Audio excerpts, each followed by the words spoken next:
pleasure and happiness. A lot of people equate the two, but I'm here to tell you that they are completely different.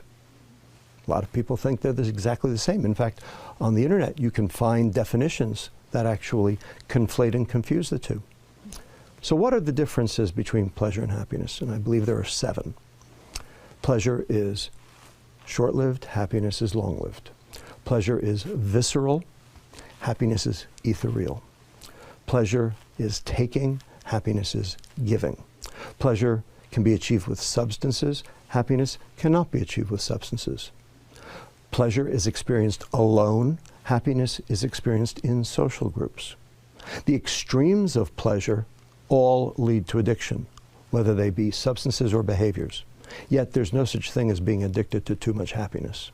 And finally, number 7, most important, pleasure is dopamine and happiness is serotonin. Now these are 2 biochemicals, these are 2 neurotransmitters, these are 2 chemicals that the brain makes and uses to communicate between one neuron, brain cell, and another.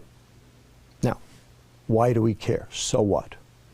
Well, turns out dopamine excites the next neuron. And neurons, when they're excited too much, too frequently, tend to die. So the neuron has a defense mechanism against that. What it does is it reduces the number of receptors that are available to be stimulated in an attempt to try to mitigate the damage. Now, you get a hit, you get a rush, the receptors go down. Next time, you need a bigger hit to get the same rush because there are fewer receptors to occupy. And you need a bigger hit, and a bigger hit, and a bigger hit, until finally taking a huge hit to get nothing. That's called tolerance. And then when the neurons start to die, that's called addiction. Now, there's one thing that downregulates serotonin: dopamine. So the more pleasure you seek, the more unhappy you get.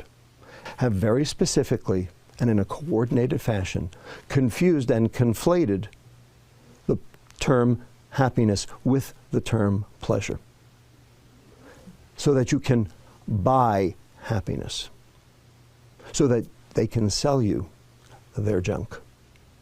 It's called the American economy, and it's based on hedonic substances that drive pleasure rather than happiness. And in the process, we have become most decidedly